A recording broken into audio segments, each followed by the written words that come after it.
To paraphrase Hunter S. Thompson, when you get locked into a serious beer collection, the tendency is to push it as far as you can.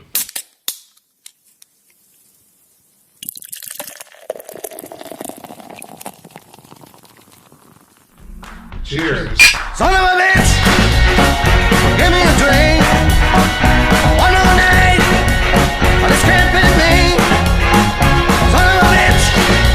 If I drink it clean, I'm gonna drink my life away.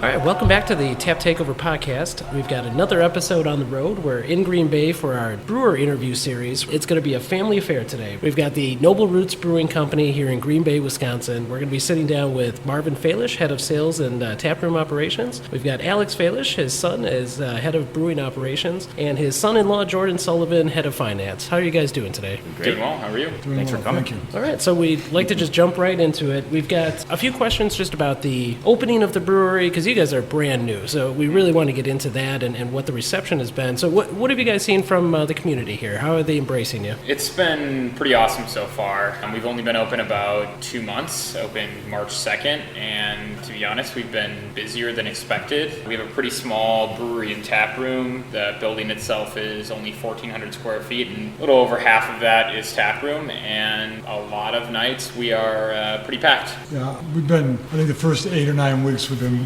we expected to be busy, but not the numbers of people coming out. And also it's kind of been nice for us. It's been a wide variety of age group from 20 to 70 and from all over Wisconsin, from Wausau, from Shawano, from Green Bay. 21? 21.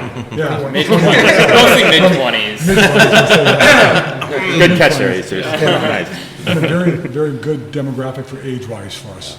So what led you guys into brewing? Well, we started off as home brewers, obviously, like many others, but it kind of started before then, actually. We took a family trip to Europe in 2007. My other brother-in-law, who's not here, who's our head of marketing, Tyler, was studying abroad, and I think it was near Amsterdam. And when we went over there, we kind of hit a lot of the main brewing countries. It was we started in Amsterdam. We went over to Brussels and Bruges, Belgium. So we had some of the great Belgian beers there, and then made our way over to Germany and had their great lagers over there. And it really got us inspired as a family to start trying to make beers like we had over there. Up until that point, we were all pretty much light beer drinkers, other than Alex, who was not of age yet. In Green Bay, you can be 20. Yeah, right. Yeah, exactly. Oh, great. So yeah, when Tyler came back home after school, and we started home brewing and in the garage like many others, and over time we upped our investment in equipment. We started studying a little bit more about the science behind it, to the point where we wanted to enter a lot of our beers into competitions. And that's when we got a lot of the feedback, kind of the non-friend and family feedback that we so desperately needed and wanted. We got some really good marks. We won a couple awards.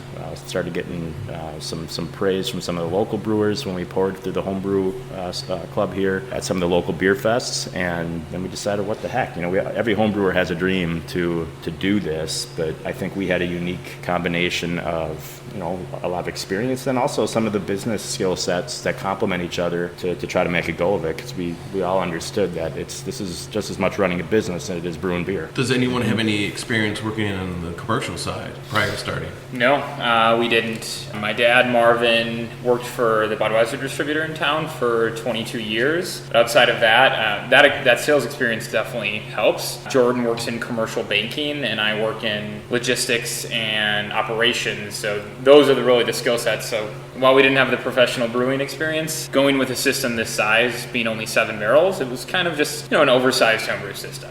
Right, and the homebrew system that we ended up with was really a small-scale commercial system anyways. It had a lot of the temperature controls, pumps. It was higher volume than some. We can brew a keg at a time. And in fact, we utilize that system in our brewery today as part of our garage series that we've just started coming out with, which is a small batch series that we're going to do every few weeks to kind of test our brewing chops a little bit. Yeah, as Alex mentioned, the scale up for us, you don't want to short sell it. There's certainly some kinks to work out, obviously, but a lot of it was math and and just playing around a little bit beforehand. No professional experience, but 7-8 years of studying texts and listening to podcasts like yours. That can go a long ways. To go a little bit more on what Jordan had said is, the steps we took. We brewed on the stove for a couple of years and got better, and then we brewed, in the garage with a turkey burner underneath, in a cutout half barrel for a couple of years, and then we went to a small all grain kind of brewing out of a grain in a bag for a while. So every time we did that, we got better at what we were doing until we got to that small professional system that we have. And then once we mastered that, then making that transition makes it a lot easier because we kind of took our times jumping those steps. When I introduced myself and I told you about the podcast, I thought that was interesting that you said you actually learned a lot from podcasts. So what did you, specifically learn from that? What are your favorites? A lot of the stuff we listen to, the Beersmith podcast, we use Beersmith software for designing recipes. We have for a few years as homebrewers, and we've found that a lot of breweries this size still use the software. The scaling up can make it a little easier, but not all of the formulas work. On top of that, I listen to a few different shows on the brewing networks. The Jamil Show, Brewing with Style, Brew Strong for sure. And then when I get a little bored with the technical piece, listen to The Session for a good laugh.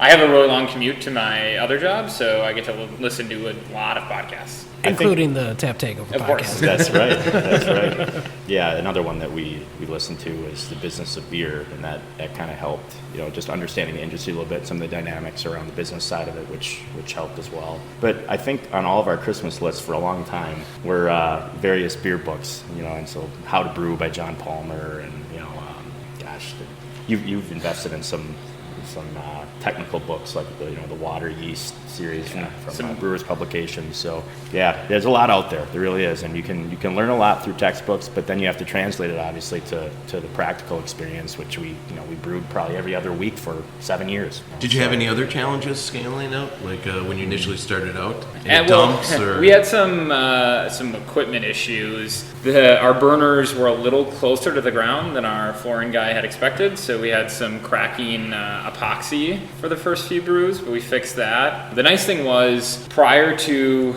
deciding on what company to go with for equipment, I think we talked to 7 different equipment manufacturers, and the one we ended up going with gave us a list of 6 breweries that bought the same exact equipment. Because of my job, I was in Oklahoma and was able to travel to one of those breweries, Beaver's Bend Brewery in Broken Bow, Oklahoma, so middle of nowhere, Oklahoma, and able to brew with them, which was really helpful just to get a little better feel for the equipment, because you can look at diagrams all you want, and unless you actually get around the equipment, it's not easy. So on our podcast, we really like to encourage our brewers to tell their brewery story through their beers. So if Noble Roots were to take over the taps at the Tap Takeover Podcast, which of your beers would you choose to tell that story? I think this is a little bit of a cop-out answer, but we developed our 6 core recipes for a reason, and we feel like they tell a story in and of themselves. They're all, from an alcohol standpoint, an ABV standpoint, between 5 and 7%. So we wanted to develop styles that were not too overwhelming to the palate, but also not too thin, and then kind of a cross range of styles. You go from our Habsburg Pretender, which is a Pilsner but it's not lager.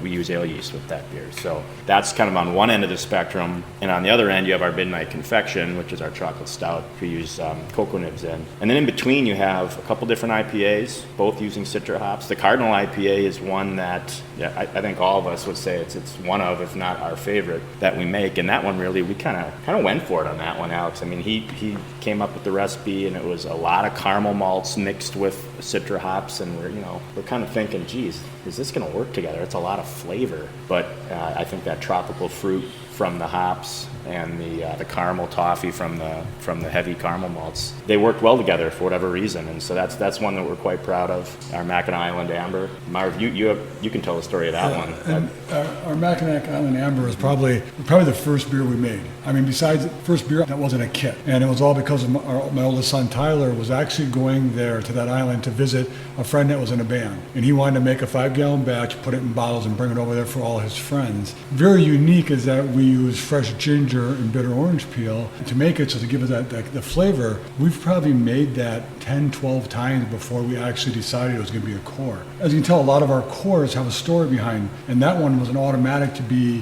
one of ours because of the story behind it. I mean, it was probably the first beer that we've made ever that was actually going to be, we thought, go somewhere for us. And it's also, nobody else has actually tried to do something using a fresh ginger, which can vary in flavor because depending on how fresh it is, and then using bitter orange peel. So that was kind of a unique brand for us to make. And that one's changed a lot over time. I don't particularly remember the very first one because I wasn't super involved in the brewing at that point because I was probably, 16 at the time. But I do recall stories of it being gingery, edging on hot. So as we've gone along, that, especially the ginger portion of that has come down a lot. So it's still relatively balanced. We want the ginger to come through with a little bit of the citrusy orange, but still balanced with the malt, like a true amber would. So a long way of saying that we developed our core platform essentially for a potential tap takeover, because they all they have a purpose for where they kind of fit in the beer world. Well, it's what we love. We love to hear the stories behind the beers and where the inspiration really came from. So perfect answer, guys. So we know a little bit about the background, your background, kind of your motivation for getting started. Let's talk about this building. What made you decide to open here? What were some of the challenges? I'll kind of address that a little bit. This was probably our third location we looked at. We had looked at a building in the downtown area of Green Bay, very historic building, very cool, very old. We actually were getting really close to being in that building, and then some issues came up with some sprinkler system with the state, and it fell through. We looked at a different location similar to this location, small, that we would have to do a lot of work on. And again, because of some parking issues, it kind of just didn't work out. Funny how we found this location. I happened to be driving down the road and got a phone call from my other job. Had to pull in a parking lot to actually open my laptop and look something up, and I'm looking up at this building and going, So I kind of shot Alex a text and I said, hey, 2790 University, check this out. And probably within 15 minutes he came back, oh no, too small. We can't make this work. I think it was about 5 hours later, he stopped home and he had a drawing on, hey, we can actually make this work. The location was actually started out in 68 as a gas station for a very short time, about 7 years as a gas station. From 75 to now, it's gone through probably 6 or 7 different businesses have been in here. But it always looked like original gas station. How it's located with the garage doors and stuff like that. We had to go through some zoning issues with the city of Green Bay in order to make it, to see if we could actually do what we wanted to do, to get it zoned differently. And then kind of once we got through that process and approved by the city, and then also approved by the neighbors, because we're actually nestled into a residential area, we were able to purchase the building, which at the time had been empty for a couple of years, was used for storage. We always laugh, we opened the door and the first thing we saw was a stock arm in one of the stalls. It's like, okay, what are we doing here? But the second thing we saw was a case of old homebrew, and we're like, okay, this was meant to be. So I mean, it's a lot of the issues we had being an old, once we were able to purchase the building back in May, a lot of the issues was the fact that it was a block old gas station that there was really nothing to it. Cinder block with a brick front on it, walls where we didn't think there'd be walls, concrete walls that had to be knocked out. But we all had ideals that we've been kind of looking at for years of what we wanted it to look like. Talking to a bunch of people we know, we had a lot of help. Our wives and girlfriends, giving ideas of what they wanted to look like. It kind of all fell together. So basically, we gutted the building completely, and then started from a block building, and then built it up from there. Yeah, it certainly doesn't look like a gas station anymore. No, it was taken down to the bones for sure. There were a lot of things we needed to do to it. There were 2 roofs on this place. Both weren't to code. We had to rip both of those off. On a hot August day, we were up there with a bunch of friends tearing that off. So literally blood, sweat, and tears into this building.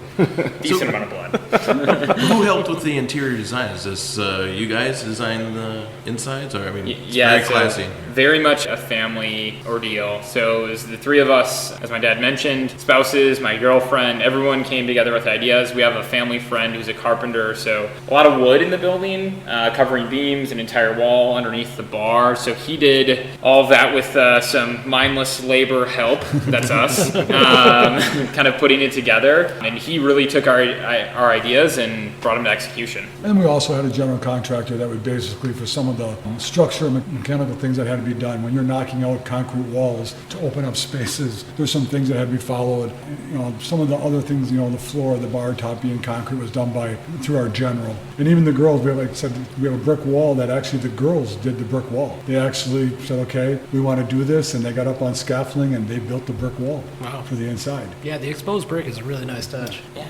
So let's talk about that family affair. Not every son and not every son-in-law would run out to get into business with their dad, right? So what is that family dynamic like? You guys seem like a really close family. Yeah, so we've always been a close family. Homebrewing all this time together. A lot of summer days, afternoons spent at the family pool, playing lawn games, obviously drinking homebrew in the backyard. So we had spent a lot of time together before. Obviously now we're spending 30 plus hours a week together, so it changes it a little bit, but it's been pretty great. Yeah, I've been in this family since I was basically in college, so this feels like family to me, and it has for a long time. And so for me to jump in and get into business with these guys, what I was most excited about, well, one just we all just enjoy beer and talking about beer, and that's table stakes. But what was nice, I think, for us is that we looked around the room, and I kind of mentioned before the complementary business skill sets. We all have a lot of different skills that we bring to this business. Alex is very good from a process standpoint, brewing and the recipe development. Marv with his sales background, and me with my finance background. And we had a lot of the necessary skill sets. And one person that we've talked about a little bit, Tyler, as our head of marketing. He started us out in home brewing, and he kind of got the ball rolling, and he's played a big role, even though he's in New York City now. He does all of our social media, our websites, and this is a brand business, and Tyler understands that. We all now understand that, and he spent a lot of time purposely thinking about how we were going to reach out to the community. And I think that's a big reason for our early success, is because we built kind of a following from when we anticipated opening in about October of last year, and because of the permitting process being a little delayed for us, it took us until to March to open. But we used that time in between essentially to market and brand ourselves. So for me, that was a big part of it, is that we all we could draw on each other's strengths to kind of fill in the gaps a little bit. We all have day jobs, and so we all need to chip in together to make this work. A lot of it was just we needed a lot of bodies to do it, and so we have a lot of family nearby, and they're all pitching in. And the other part of that too is that we talk about, people see us three a lot, but they don't see, like Jordan said, they don't see Tyler. And Tyler being in New York kind of keeps us in check a lot also, is that, hey, what are you guys doing? Why are you doing this? Our wives and future, Alex's fiance and my daughter Megan's fiance, they kind of also, they're a big part of the fact is that they could also step back and not look at, when we were looking at strictly financial stuff or building stuff, they were looking at ideas of how to decorate it. They were looking at ideas on, what are we going to do in apparel? What are we going to do for outside? What are we going to do for inside design? A lot of what they did also, people don't know about, but they were a big part in helping us get to this point. Absolutely. And they continue to be a big part because they're also here working when we're working, and people, I think, understand that there's always someone behind us that was helping us on it. Well, let's talk about that branding that you just mentioned. One of the really cool things is when our listeners look you guys up on your website, nobleroots.com, they're going to see a fantastic logo that you guys have put together. Where did the name come from? We're really interested to hear this story. Sure. We've talked about family 17 times so far, so we obviously really wanted to focus on that aspect of it. So we had talked about doing something family tree related, something like that, and that's where we got to Roots. The Noble piece, so we think of Noble not as like, king and queen. We think of it as high quality, high standards. And on top of that, so my dad is 100% Belgian. My mom is German and Irish, and Jordan is Irish and English and German as well. So kind of the Noble brewing countries. And it took us, before we even got into serious planning for the brewery, we had already started to talk about names, and it probably took us a year. And every time we got a name that we liked, it was taken. Yeah. With probably probably from the time we started unofficially planning to now, 3,000 breweries open. So lots of names are taken. It was probably the most drawn out part of our opening. I mean, Absolutely. we are all in agreement on the business model we wanted, which was a tap room focused neighborhood brewery. But the name just kept stressing us out because we did so want to draw on the family part of it and how we're going to tie that in to make it not sound hokey. But yeah, it kind of came together. And the other benefit with the whole noble part of it is the whole tying in noble hops from Germany and some of those countries that ties in a little bit as well. And so when we talk about it, we mention noble hops as well. So are there any plans to brew a beer with all noble hops? Yeah, we'll probably start something out on our garage series, our small batch series at some point. We're still trying to, we've only done one so far. The second one is in the fermenter right now, and I think we have the third one, the style picked out, no recipe yet. So it's definitely something we'll do. You want to tell us a little bit more about that garage series? What? Sure.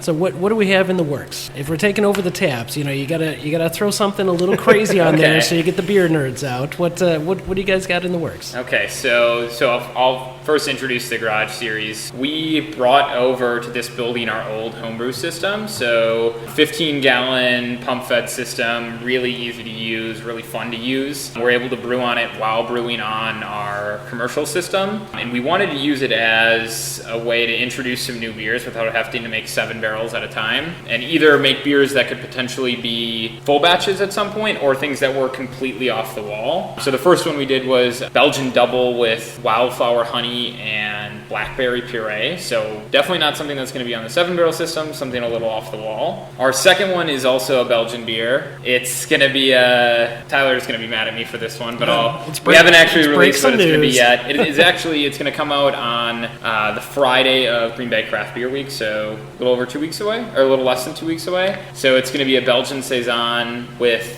dry hopped with Huhl Melon, so one of the new German hops. It's a mix out of their breeding programs. It's a noble hop and Cascade breed. So I think there's 3 hops that have come out of that program: Huhl Melon, Hallertau Blanc, and Mandarina Bavaria. So Huhl Melon gives honeydew and strawberry character. So we're going to dry hop the heck out of a Saison. To go on the garage series, that fell in line when that was developed. We brewed out of the garage at my house, and we moved into a garage to build a brewery.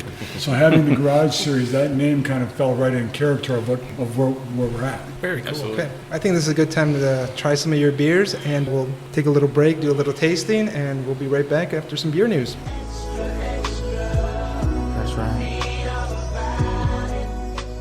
Welcome to Beer News. The Beer News Beer of the Week is Idiot Farm by Carbon 4. This fruit juice hop sap Imperial IPA is only available June through August and has been a guest tap at Toppling Goliath's Morning Delight release party. The first batch just hit stores this past Monday, and the Tap Takeover Podcast crew encourages you to give this one a try. Be careful though, it's a sneaky 8.4 ABV that can really creep up on you on a warm summer day. All right, in new beer news, Untitled Art, an offshoot of Octopi Brewery, recently released Hazy Double IPA and Coffee Stout. Also, with the great success of Hazelnut, they have teamed up with Microphone Brewing again for a creation called Creamsicle IPA. Be on the lookout for Creamsicle near the end of June. Mobcraft is releasing a new brew called Clam McDougal on June 30th at Draft and Vessel. This Scotch barrel-aged Scotch ale sounds like it could be a big hit. Henry Schwartz himself gave us the lowdown on this release. Lakefront has announced names and released the labels of 2 beers in their new IPA series. Mangy Rabbit and Tiny Feet are both double IPAs that come in at 8.8% ABV. No word is out on flavor profiles just yet. Goose Island has announced the 2017 Bourbon County Stout line. There will be 7 brands of Bourbon County this year. Highlights include a reserve barley wine, aged 2 years in their 2015 rare barrels, Bourbon County Reserved, aged in 11-year-old Knob Creek barrels, Northwoods, a blueberry almond stout, and the Illinois-only Proprietors or Prop Stout, which this year is a flavor resembling Bananas Foster. In festival news, Christmas is always in July for the TTP crew, and that's because of Firkenfest, our favorite Milwaukee beer festival. On Saturday, July 22nd, you can find the Tap Takeover Podcast at Cathedral Square at 3 p.m. for VIP, and throughout the festival enjoying all the rare firkins and talking beer to whoever will listen. Not familiar with what a firkin is? Well, a firkin is actually a small barrel of beer that is 1/4 the size of a standard full barrel of beer. As opposed to a standard beer barrel, which contains 30.96 gallons, a firkin full of cask ale will only contain a volume of roughly 10.79 gallons. A firkin is typically dedicated to housing true ale, an example of cask conditioned ale, or beer that has not been cold filtered, pasteurized, and carbonated by outside equipment. The ale beer that is housed inside the firkin is naturally carbonated by its resident yeast, and its ingredients have not been processed in any way outside of simple fermentation by the yeast. No two firkins will ever be the same, regardless of using the same ingredients. So make sure to put this festival on your list for July 22nd. Saturday, July 29th is Milwaukee Beer Fest at the lakefront. Enjoy some great beers and enjoy the scenic environment right next to Lake Michigan. Saturday, August 12th in Madison is one of the best beer festivals in the nation. Great Taste of the Midwest. This iconic festival features the best of the best Midwest breweries who all bring their tastiest and also hardest to obtain beers. People camp out to purchase hard copy tickets to this one, folks, and the mail-in ticket lottery only gets you about a 10% chance of getting tickets. Great Taste Eve has also become an event upon itself, with almost every bar hosting a tap takeover. For 2 days in August, Madison, Wisconsin becomes a mecca to beer lovers everywhere, and people travel from all over the country to attend. If you are one of the lucky ones who got tickets, say hi to Alex, Andy, or Jim if you see us in our Tap Takeover Podcast gear. If you still need tickets, we have heard stories about them being sparsely available at some of the tap takeovers, or folks selling extra tickets in line. So make sure to check out Great Taste, folks. You will not be disappointed. And this has been Beer News. That's right. Thanks, Andy, for, I think, the best beer news yet. So we're back with the gentleman from Noble Roots, and we're going to do a little side-by-side tasting of their 2 IPAs on tap here. So we've got the Noble Roots IPA and the Cardinal IPA. Why don't you tell us a little bit what we should be tasting in these? Okay, so those 2 beers actually have a lot of similarities. So we use the same bittering hops and the same end of boil hops and dry hops, just at some different levels. So the Noble Roots IPA is definitely a little bit more towards traditional IPA. I wouldn't call it. It's definitely not East Coast. It doesn't have that overly malty character, but it's also not. It's not West Coast. It's not ridiculously dry and ridiculously bitter. For that, we wanted to make an IPA that was a little more approachable. Sometimes non-craft beer drinkers, which we have a lot of in the Green Bay area, think of IPAs as overly bitter and burn your tongue. So for this, we put a healthy amount of bittering hops in, and then we focus the rest of our hops in the last 10 minutes of the boil to give more flavor and aroma. And then we dry hop it at about a pound per barrel. So a decent amount of dry hops in there. We use Citra hops for that beer. So some grapefruit, some melon, and you get some of the same characteristics on the aroma as well. For the Cardinal IPA, again, similar concept. I don't want to burn your tongue. I want you to be able to drink 2-3 pints of it. With that beer, we use a decent amount of crystal malt, ranging from crystal 120, 80, and 40, to give it, some breadiness, some caramel, some almost dark fruit character to balance with the hops, which is a little odd. So a lot of red IPAs that people make end up being red in color and then just an IPA, and that's not what we wanted to do. We wanted to have some strong maltiness to balance out that bitterness. That beer is actually kind of inspired by a different Wisconsin brewer. So Vintage Brewing down in Madison, they make their Better Off Red, which not that similar. Theirs is more of it gears a little bit more towards the kind of just red-colored hoppy pale ale or IPA. So we use that as a jumping-off point to build this beer. Well, I really am enjoying the Noble Roots IPA. The hops are really shining through on the nose. The citrus shining on the palate. Cardinals reminds me a lot of more of an English style IPA, where the malt is more shining through than the hops. Yeah, it's honestly tough to pick a favorite between the two. They're not that they're similar. It's just they're very good in very different ways. So, yeah, great job, guys. I picked the favorite. Oh, all right. Which one's your favorite? I like the Noble Roots. I like the citrusy more. Okay. Everybody has an opinion. That's why we make 6 different core beers, so everybody can find their own favorite. No, but I love the color of the Cardinal. I don't know, it's really Just nice. See, that's my descriptive. Nice. Very nice.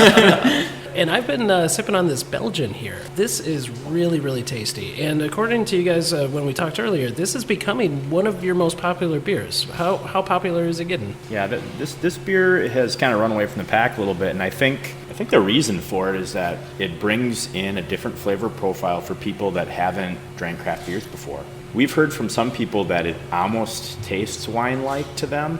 Maybe it's a little bit like a Riesling or a Pinot Grigio or something like that. I don't necessarily get that myself, but I think some people are drawing that comparison because they're not used to that Belgian yeast character. And with this beer, we use some sugar in the boil to kind of dry out the body a little bit, but also keep the alcohol a little bit higher. And we kept the grain bill relatively simple. We use European Pilsner malt, so we wanted to use some really, kind of true to style malt with that one. But the yeast really shines through on it because of the simplicity of the grain bill. And I think that is what's kind of lured people in a little bit and like, wow, this is a little bit different of an aftertaste for a beer. I've even had, my mom is a classic example. She doesn't drink beer at all. And she came in and she's like, is there anything I could have? And so I had her try the Habsburg Pretender, and she's like, nah, this just tastes a lot like, I remember beer tasting. I'm like, okay, well, that's not a good thing. We think it's a little better than that. But she had the Blonde Belgian, and she's like, no, this is different than anything I've ever had. It tastes a little bit like wine. And if my mom can like this beer, I can understand why it has become our best seller. Yeah, it's got the banana and clove flavors going on.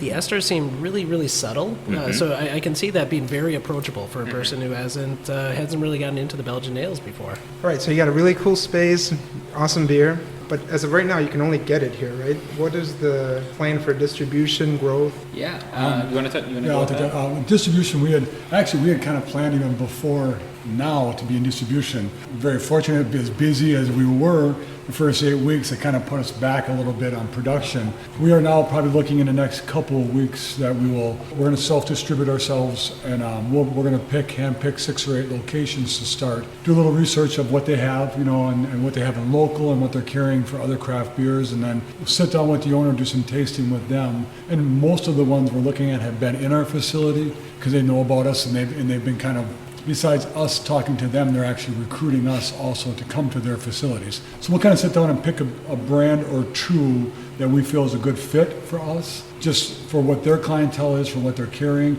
and also for where their location is. It's important to us that when we do this, that we kind of cover some areas that we might not be getting people right now from, whether it's too far or it's just maybe a little bit different clientele. So we'll kind of go in that process in the next couple of weeks. So what's going to drive that decision point to engage with a distributor? You've had extensive background there. And what are some of the pros and cons of self-distribution versus working with someone? The distributors most of the distributors in Green Bay have already contacted us about signing on with them. The three of us, our philosophy is that we'll let the brand take us there. When that time comes that we have to make that decision, we will. What we really like about being able to self-distribute is that we get to pick. It's our choice where it goes. There's a lot of variables when you pick where you want to be from clientele, from what they have on tap, also from what they do, how they operate their business, from line cleaning to, do they run them on special? How fast do they turn a barrel? So those are all things that we're looking at before we make that decision. But it's nice that we can make that decision. Sometimes when you sign with a distributor, that's not your choice. It'll definitely be a leap of faith at some point. I mean, this particular facility has some limitations to it for us from a production standpoint. If we're brewing once a week, we can really only brew 60 kegs a month. So if we're selling half that, say, through the tap room, that's going to always be number one priority for us. It's the business model we wanted. We wanted to build our brand through the tap room.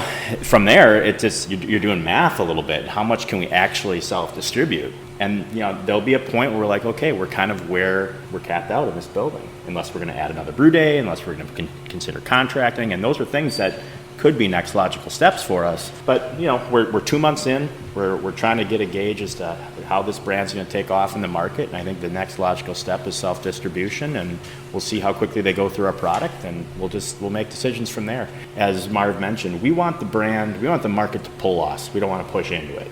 I don't want to say that we're saturated. We're not. There's a lot of room for growth in this industry. But when you go into the local retailers and you see 100 brands, we're a 2-month-old brand. We want to have a little more confidence, I think, that a wider group of people are going to support our brand before we make that decision, because that decision involves a lot of things for us. It would involve giving up our day jobs. It would involve investing in a new space potentially and more equipment, and those are very big decisions. We're, I believe, right around the 150th brewery in Wisconsin, and now there are, I always mix up the numbers, I think there's 5,300 breweries in the U.S. that could either be permit holders or physical breweries. Either way, we get to look at what they're doing and see the mistakes that have been made in the past, and there's plenty of breweries that have overextended themselves, pushed into markets that they maybe shouldn't have gone into, and those are certainly things that we want to avoid. Yeah, it's pretty incredible that the craft brewing industry has become a much bigger market share of those 5,300 breweries, you know? And it's fun for us as podcasters and fun for our listeners to sit down and listen to guys like you who are very young in this space, because there's different approaches. You can have a vision and want to just force that vision on people, or you can do like you guys are doing, which is growing organically. What do people like? Where are they spending their dollars? So it's really fun for us to sit down with you guys and talk through some of those issues. So again, thank you for sitting down with us. Thanks for coming. No, you're welcome. So we also, a big part of our podcast, we like to talk about cellar collections. We've each got our own cellar collection. We like to throw some special bottles down there. Do you guys cellar any beers? Is it homebrew stuff? Do you have any whales in your basement?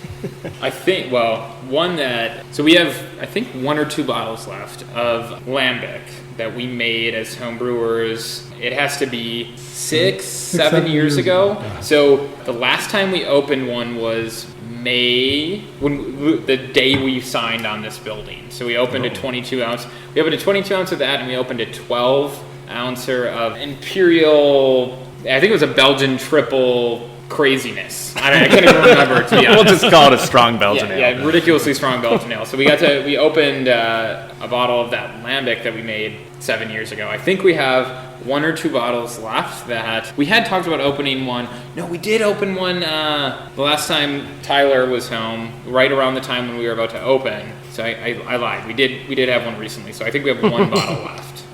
With that, I remember when we made that and we went to the homebrew store to get our ingredients, and the guy who owned the homebrew store has been doing this for years, looked at us and said, "Are you crazy?" He goes, "Homebrewers don't make lambics." He goes, "You just don't do that." And it's actually it's phenomenal. Yeah. It just kind of stinks that we're down to 1 or 2 bottles. Yeah. We actually had to brew it at my house, which is not too far from Marv's house, but where we were home brewing, because we at least knew that there was a potential for cross-contamination if we introduced some of that black dough and all those goodies in those beers in the same space. So yeah, that's one that we've done ourselves. Personally, I'm a big fan of Central Waters, and so I have some of their stouts and barley wines and Scotch ales lying down in my basement. And then I had the opportunity to go to Asheville, North Carolina last spring break. And you want to talk about a beer mecca. My goodness, it's a city about the size of Green Bay, but it's got about 42 breweries, or it's probably more than that by now. I stopped at one of my favorites, which is Wicked Weed. Make great sour beers there, and picked up a few bottles, and I'm laying those down right now. I think the last time I went out to New York, which was about 1.5 years ago, I picked up some Evil Twin, the Danish guys that Gypsy brew. Mm-hmm. So I have a couple of bottles of their stuff sitting around. Actually, one a Goza I've been itching to drink for a while and just haven't. Maybe tonight. Maybe tonight. I just convinced myself. Yes. Haven't found the right special occasion. Yeah, exactly. And then for me, it's usually when I go places, I get IPAs. The problem that I have is that they don't last long, because I'm a huge IPA guy. So after about a week or two, and it's sitting there, and it's like, oh, well, and then I open it. Now we're celebrating anyway. So, yeah.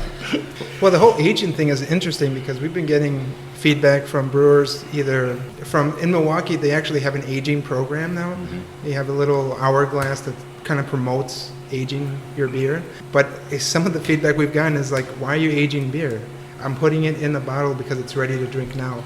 And that's a very interesting divide. I guess, what are your guys' thoughts on that in general? Yeah, I was listening to your Half Acre podcast just earlier today, and I tend to agree with what they say, is that, as long as the brewer has taken the care to put in the proper amount of time, then by all means, I don't think you should age that beer unless you want to. I mean, people have their own reasons for trying things out, and we don't want to discourage that by any means. If they want to see what flavors develop, that's fine. But usually the brewers know best as to how good a shape that beer is going to be in when it's released. And I think it was Matt from Half Acre that said that, and I'm saying that's actually a really good point. It's just you have to make sure that you're doing that as a brewer. So that's kind of my take, and I can agree with them. When you age a beer, it better be a style that handles oxidation well. I mean, and a lot of beers don't. I personally, there's a few beers and breweries that even putting beers in 22. I feel like putting beers in bombers encourages people holding on to them longer than they should be. When an IPA really, you should just go buy the bomber, make sure it's cold, and drink it. Period. Don't wait around. There's no point. Life's too short, right? Yeah, right. But I definitely agree with the point. If the brewer should be controlling when that goes out, and there's some beers that will change in a good way over time, but they should be putting it out at a point when it's good to drink.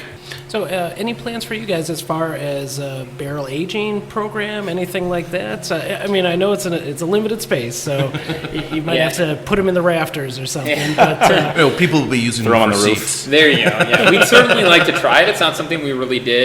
We never true barrel aged as home brewers. We did some stuff with oak chips. It's certainly something we'll do once we get our feet underneath us a little bit more. We get a little more space at some point. Once you hit that 6 month mark, right? Sure. Yeah, that's a good time to do it. Exactly. A lot of things we want to do. Yeah. Okay, well, I think that'll do it for us. Looks like there's no more beer here. Thank you guys from the Tap Takeover Podcast. This is going to conclude our Green Bay draft weekend vacation. Extravaganza. So for Alex. I'm Jim. Jesus. Jordan. Alex. Marvin. Thank you guys so much. This has been a solid non-fail production. Cheers, guys. Cheers. Cheers.